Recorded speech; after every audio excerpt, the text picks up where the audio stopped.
Kita kembali lagi di Rumah Ilmu, saling bantu, saling jaga di rumah saja. Materi kita lanjutkan kembali.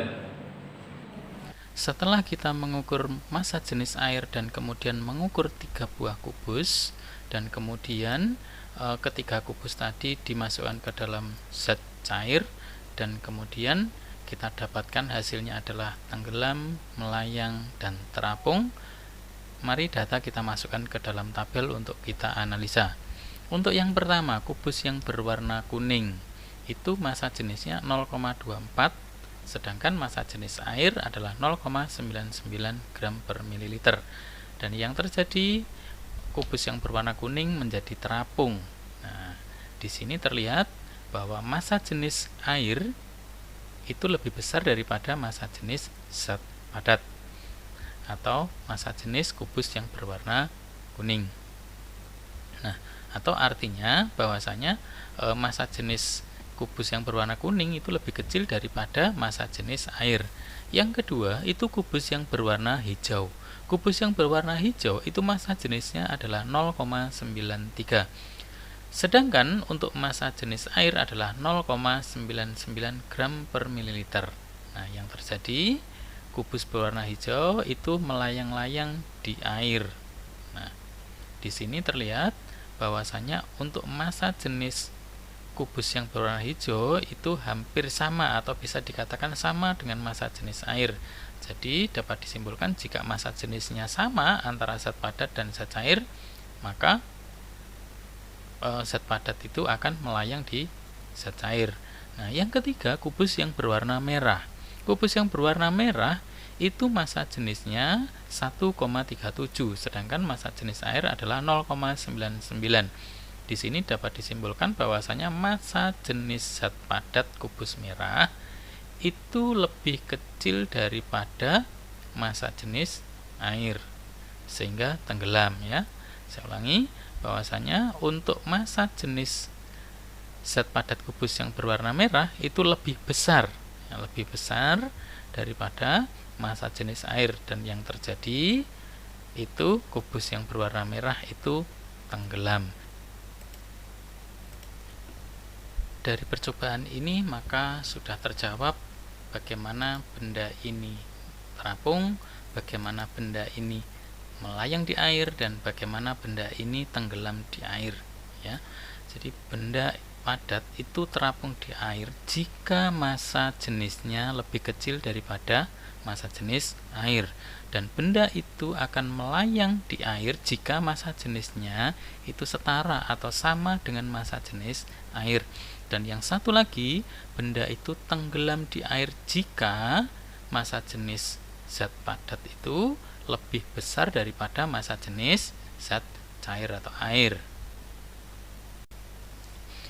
Massa jenis zat padat dan massa jenis zat cair itu menentukan posisi benda yang di air itu akan melayang, akan terapung, ataukah akan tenggelam. Nah, benda ini menjadi terapung atau melayang itu karena adanya gaya angkat air. Nah, dengan demikian gaya angkat air itu sangat dipengaruhi oleh massa jenis zat padat dan juga massa jenis zat cair itu sendiri. Seorang ilmuwan fisika yang namanya Archimedes itu membuat teori yang disebut dengan hukum Archimedes yang bunyinya demikian. Jika sebuah benda dicelupkan ke dalam zat cair, maka benda tersebut akan memperoleh gaya angkat ke atas yang disebut dengan gaya apung sebesar berat zat cair yang dipindahkannya. Gaya apung menyebabkan berat benda di dalam air akan berkurang sehingga benda yang diangkat di dalam air menjadi lebih ringan, di mana berat benda di dalam zat cair merupakan resultan gaya antara gaya ke atas dan gaya berat ke bawah. Kemudian berat benda dalam zat cair disebut dengan berat semu, yaitu berat benda tidak sebenarnya karena keadaan benda di dalam zat cair. Berdasarkan hukum Archimedes atau teori Archimedes, berat zat cair yang tumpah atau zat cair yang dipindahkan sama dengan gaya apung, sehingga dapat ditulis atau diformulasikan W sama dengan FA, di mana W adalah berat zat cair yang dipindahkan dengan satuan Newton, dan kemudian Fa adalah gaya angkat air yang satuannya adalah Newton. Jika W adalah berat, maka berat itu adalah massa dikalikan gravitasi yang disimbolkan dengan M, dan kemudian G adalah gravitasi bumi. Jika massa itu adalah massa jenis dikalikan dengan volume, di mana massa jenis itu simbolnya adalah rho, kemudian volume itu adalah V, ya. Karena massa jenis itu adalah massa dibagi dengan volume M per V. Sehingga besar gaya angkat air itu bisa diformulasikan rho dikalikan V, yaitu V volume dikalikan dengan G, di mana V saya beri tanda VC. VC itu adalah volume benda yang tercelup. Jadi kalau balok kuning tadi itu tercelup dengan air, maka yang dihitung volume yang tercelup di air. Nah, terus kemudian besarnya gaya angkat air itu sama dengan WU.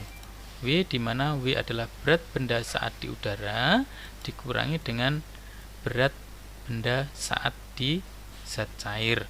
Nah, maka ketemulah itulah yang disebut dengan gaya angkat air, atau yang tadi disampaikan oleh Archimedes itu menjadi berat semu. Materi akan kita lanjutkan setelah yang satu ini. Tetap di rumah ilmu, saling bantu, saling jaga di rumah saja.